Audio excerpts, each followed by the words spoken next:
E aí, meus queridos da 801, espero encontrá-los nesse momento todos muito bem, juntamente com seus familiares.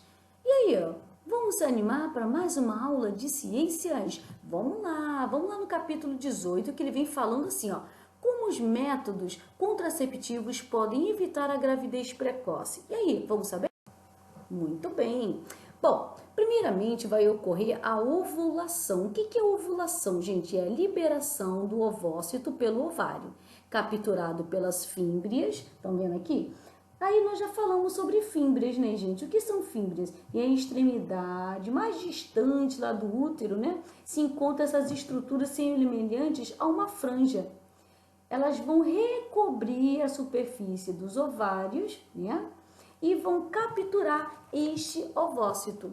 E aí vão empurrando por movimentos peristálticos este ovócito que vai ficar na parte superior da tuba e esperando ser fecundado por um espermatozoide. Ocorrendo a fecundação, né, nesse caso, como nós estamos observando aqui, o que vai acontecer?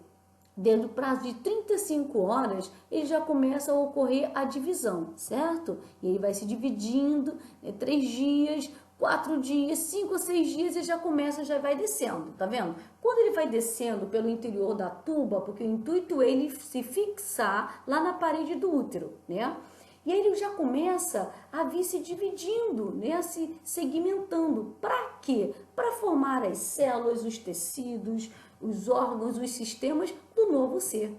E aí finalmente ocorre a nidação. E o que seria a nidação? Olha o exemplo aqui, ó. Essa nidação é a implantação desse, no caso agora aqui, o óvulo que foi fecundado é célula ovo zigoto, né? Estão vendo aqui? Ele se implantou na parede do útero. Então, esse momento chama-se nidação. Bom, aí no caso, logo nas primeiras semanas, justamente esse material que forra anteriormente, né, antes de ocorrer a ovulação, que forra esse útero, é que vai nutrir, nas primeiras semanas, vai nutrir este novo serzinho, tá? E aí, observe aqui embaixo que eu consegui pegar esse gráfico que está bem parecido com o do livro de vocês. Aí, legal para poder, né, explicar isso melhor. O que acontece? No início da gravidez, lá durante a formação da placenta tal, é produzido um tipo de hormônio. Estão vendo aqui, ó, dá para ver que ele tem a sigla HCG. O que é esse hormônio que está lá em alta? Estão vendo aqui? É o mais alto, vai lá no topo, né? Quem é esse hormônio? Esse hormônio é chamado gonadotrofina coriônica humana, é o HCG. Qual é a finalidade dele? Gente, é ele que vai manter a gestação nos seus primeiros meses, tá? Para que não ocorra, né, a perda, né? Então, e aí o que vai acontecer nesse caso aí? Após a produção do hormônio gonadotrofina, ele começa a produzir justamente o que? O estrogênio ou estrógeno e o progesterona. Para quê, gente? Nesse caso, o que acontece? Após esse tempo, né, a placenta se inicia, a produção e tal, aí produz o estrógeno ou estrogênio. Qual é a finalidade de ambos aí? A progesterona, ela vai inibir, a progesterona vai trabalhar em cima da parede do uterina, ela vai impedir ou inibir a contração uterina, porque se começar a ocorrer, continuar as contrações uterinas, vai ocorrer a expulsão, né, desse embriãozinho. Já o estrógeno, por sua vez, vai aumentar a vascularização desse endométrio, né, formando esse tecido, né, pegajoso, viscoso, do qual ocorreu a nidação. Então, por isso, nós observamos aí, né, esses altos e baixos aí. Então, o primeiro hormônio a ser observado é o gonadotrofina. Gente, é tão elevado, que nas primeiras semanas, a mulher normalmente, será que eu tô grávida? Atrasou a menstruação, o que eu vou fazer? Eu vou fazer exame de sangue, normalmente faz aquele de urina, né? Comprado na farmácia, tá? Isso só é possível por causa da alta concentração desse hormônio, tá? Gonadotrofina. Agora, certeza mesmo, seria o ideal fazer pelo sangue, que é o famoso beta-HCG, entendeu? Para ter certeza se está grávida ou ocorreu gravidez ou não.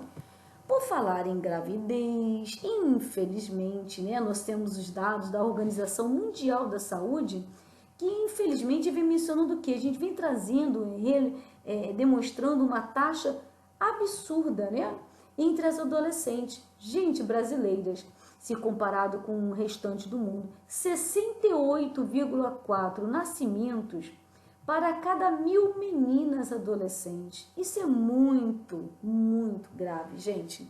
Então, gravidez na adolescência não é legal. Ah, mas eu conheço um monte de colega que engravidou durante a adolescência, ocorreu tudo bem. Tá, deu sorte. Porque, gente, pode ocasionar o quê? Primeiro detalhe que a tia Sheila fala com vocês é o quê? O esqueleto, vocês estão adolescentes, o esqueleto da adolescente, ele ainda não está 100% calcificado. E durante a gestação, o bebê ele vai precisar de cálcio para formar os seus dentes, para formar a sua estrutura, né, prévia óssea, né? Então, e acaba ocasionando várias complicações durante a gestação, partos prematuros, nascimentos prematuros, né? Então olha só esses dados, muito agravantes, tá, gente? Então, meninas, não é um incentivo, pelo contrário, a gente tem que saber os prós e contras. Então, quem é adolescente que já quer ter relações sexuais, converse, se possível, com seus pais, com a mãe, né, principalmente. E aí, vai se precaver. Existem vários métodos contraceptivos que nós vamos falar sobre eles. Vamos lá? Então, bom, primeiramente, existem esses dois aí, no caso, que eu chamo de barreira. O que quer dizer isso? Vejam bem. Nós temos a famosa camisinha. Gente, só lembrando que algum desses métodos, tá? Eu vou mostrar para vocês durante a videoaula. Porque olhando assim, não dá para entender legal. Aí eu vou mostrar para vocês, tá? Então, na nossa videoconferência, eu vou apresentar, vocês vão ver, vão conhecer, que eu vou estar segurando, mostrando, explicando para vocês. Então, nós temos os métodos de barreira, né? Nesse caso aí, a famosa camisinha, a de cima. E essa enorme aqui é feminina. Calma, eu vou explicar a feminina como é o procedimento. Que olhando assim é um absurdo. Gente, o que é isso? Parece um saco. Mas vocês vão entender. E aí o ideal da camisinha, né, masculina e feminina, como ela é um método de barreira, são eficazes para evitar uma possível gravidez mas também doenças sexualmente transmissíveis, tá? Por elas manterem uma barreira entre, no caso, o esperma contendo o espermatozoide, tá? E os fluidos vaginais, tá? Então, se não ocorre contato entre ambos, não tem como ocorrer a transmissão de doenças sexualmente transmissíveis. Bom, aí você... O que é isso aqui, professora? É o diafragma, por isso eu vou mostrar para vocês, tá? Ele lembra o quê? Lembra um chapéuzinho com uma molinha, tá? Na sua extremidade. E aí eu vou apresentar a vocês como coloca, explicar tudo direitinho na videoconferência que fica melhor mostrando, apresentando o material, não só a figura, tá? Esse chapéuzinho de borracha, tá? De silicone, o que acontece? Ele, na hora de utilizar, ele precisa ser passado por uma pomada espermicida. Ele vem no estojinho, bonitinho e tal. O problema é que você tem que saber, hoje vai ter relação sexual. Então, não dá para que a coisa toda chegou, o marido chegou, o namorado chegou e tal, né? Uma namorada. E aí se beijou e tal, e uau, pum, né? Não. Ele tem que ser previamente colocado lá no interior da vagina, tá? Prendendo o colo do útero. Estão vendo aqui, ó? Ó, a entrada da vagina, ó, os espermatozoides entrando na vagina. Mas olha lá, o colo do útero tá tampando a passagem, não permitindo que os espermatozoides, eles ultrapassem a vagina, tá? Então, eles vão ficar só no interior da vagina, não vai chegar, passar pelo útero e chegar à tuba, não tem como. Por isso passa espermicida para ajudar a matar, né, esses espermatozoides. Só que ele não é eficaz 100%, né, gente? Porque durante o ato sexual ele pode ou não ser colocado adequadamente, ou ele se deslocar, né? Então, mas é um método. Agora nós temos os hormonais. Bom, quando eu falo em hormonais, veja bem, o que acontece aí? Nós temos também o DIU, eu vou apresentar para vocês o DIU também, tá? Esse DIU, gente, é um dispositivo intrauterino, ou seja, dentro do útero. Obviamente, ele só pode ser colocado ou retirado por um especialista. O médico não é só um obstetra, um ginecologista. Ele tem que ser um especialista na colocação do DIU, tá? Porque, e principalmente, vai dar preferência a mulheres que já tenham tido uma gravidez por parto normal, porque ocorreu uma dilatação do colo do útero, tá? Mas, e mesmo assim, gente, imagina, o colo do útero depois ele fica fechadinho, né? Imagine com o material apropriado, vai abrir, dilatar para introduzir, olha o tamanho do DIU, tá vendo a largura dele? Lá dentro do útero. Isso causa cólicas terríveis, tanto que eles pedem para cliente, no caso a paciente, né, ela ir com acompanhante, porque pode causar hemorragias, além de cólicas intensas, tá? Gente, quando é o DIU comum, ele tem a sua estrutura, ele tem metal. Esse metal é o cobre, porque o cobre ele vai ocasionar uma alteração nas células dos espermatozoides e aí vai impedir que eles consigam, vai dificultar, vai matá-los, né? Porque altera a estrutura celular do espermatozoide. Então, ou ele mata os espermatozoides ou acaba ocasionando uma lentidão na sua locomoção, de forma a eles morrerem antes de chegar até, no caso, o ovócito, tá?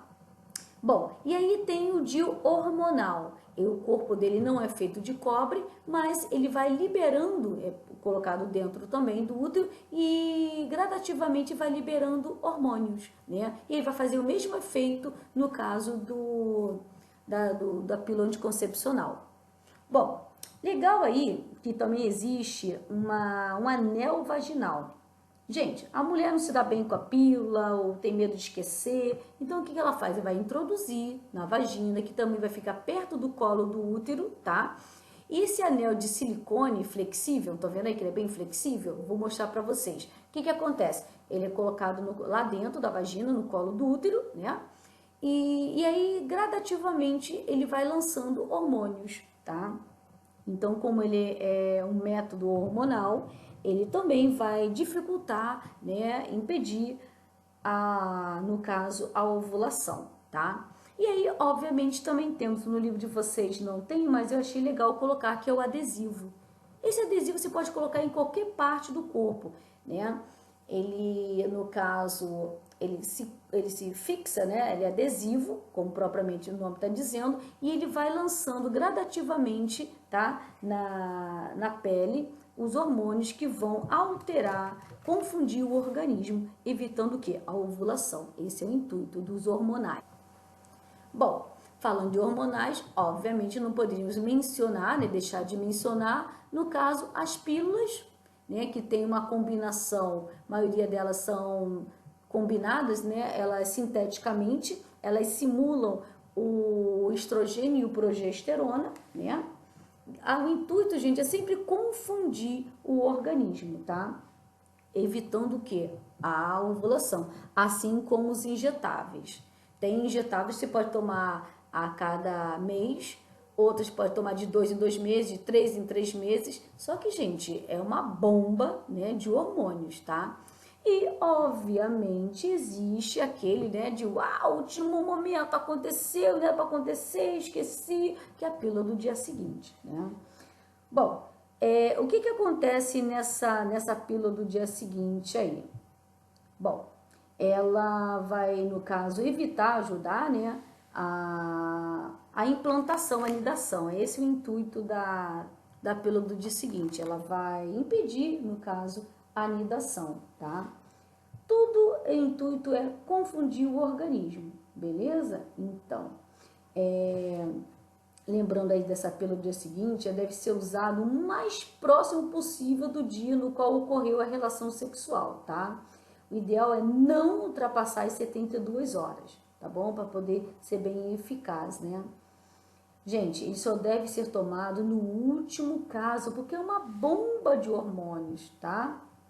Então, o que acontece? Pode provocar reações adversas, como náuseas, dor de cabeça e tal. Então, o principal objetivo da pílula é justamente o quê? Impedir, restaurar a liberação do ovócito, tá? Evitando sempre a fecundação.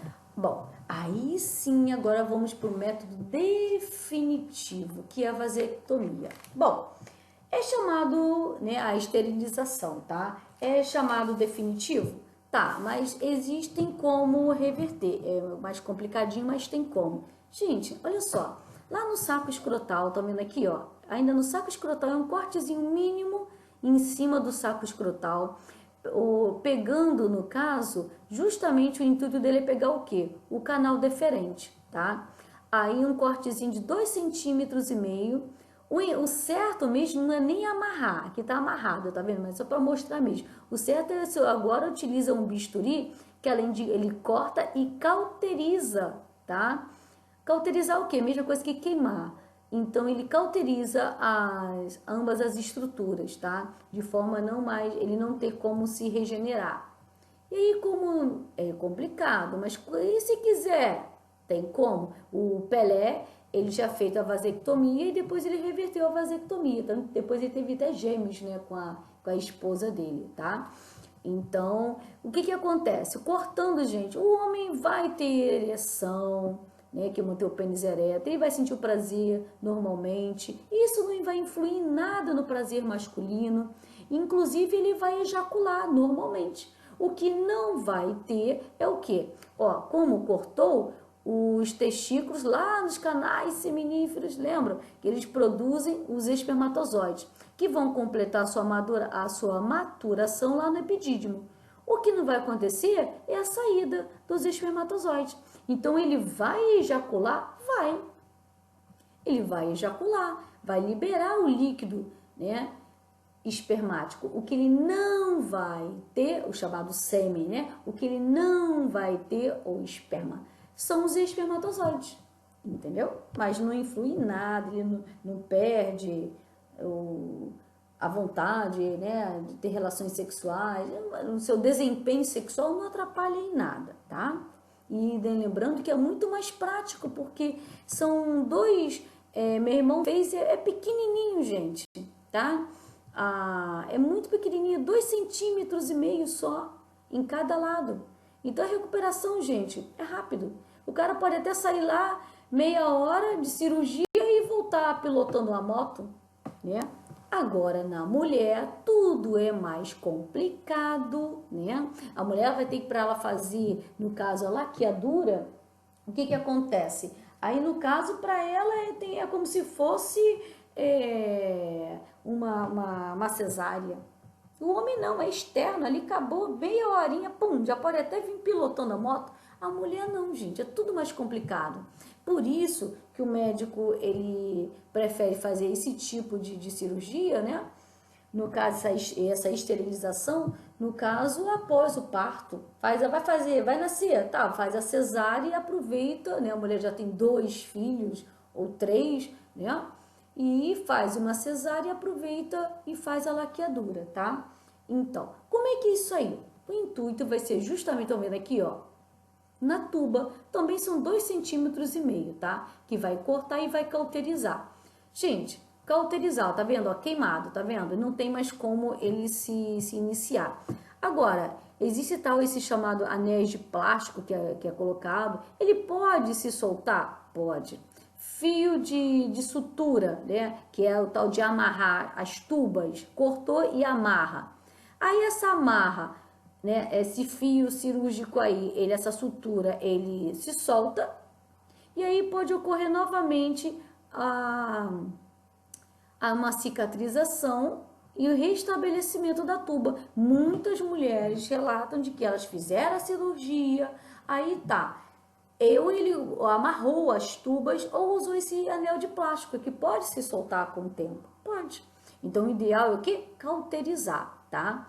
E aí ele vai impedir que os ovócitos eles cheguem para a parte superior da tuba, tá vendo? E aí não há como ocorrer o encontro entre o espermatozoide e o óvulo. Obviamente, não tem como ocorrer fecundação.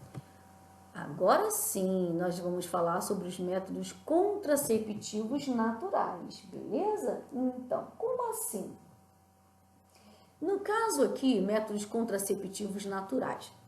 Bom, um muito famoso, antigamente não existia camisinha ainda, não se conhecia sobre a pílula, era justamente o chamado coito interrompido.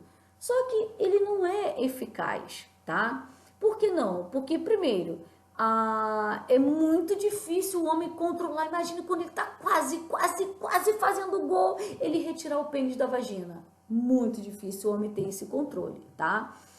E outro detalhe é que não se esqueça que quando ocorre a ereção, o homem está excitado, aquela gotinha de líquido, né? Que contém do esperma, contendo o espermatozoide, que é justamente para quê? Qual a função dele? É neutralizar a acidez da urina dentro da uretra. Porém, podem ainda conter vários espermatozoides vivos. E aí depois ele já introduziu na vagina, se ela tá com um óvulo lá, um óvulo maduro lá na tuba, vai pra galera, né, gente? E o outro método era justamente no caso aqui, a tabelinha, tá? Essa tabelinha, no caso, era de tentar observar o muco vaginal, que quando estamos no período fértil, a gente acaba liberando um muco mais espesso e mais tipo uma cola, né? E aí tentava observar, né, por meio dessa tabelinha, olha, minha menstruação normalmente vem tal dia e tal, e aí dependendo, seguindo, fazendo uma tabelinha, né, dos possíveis dias, né, que ela estaria menstruada, dos possíveis dias, das 14 dias que ela, no caso, estaria no período fértil, e aí ela tentar mencionar o período que ela pode ter relações sexuais sem nenhum método, sem usar nenhum outro tipo de método, né? Como nós vimos lá. Só que não é eficaz. Por quê? Mesmo aquela mulher que é difícil, aquela mulher que seja regulada, olha, todo dia, todo mês ela regula, ela menstrua certinho, né? A menstruação vem certinha, tá? Mas se ela tiver um aborrecimento, um estresse, né? O que acontece? Vai desregular, nós estamos a partir da regulação de hormônios, né? Então, ocorreu uma alteração hormonal, vai alterar nesse período da menstruação, né? E aí, meus amores, é muito complicado. Bom, aguardo vocês para mostrar vocês, falar melhor, né, na videoconferência, tá? Aguardo vocês, hein? Beijo grande.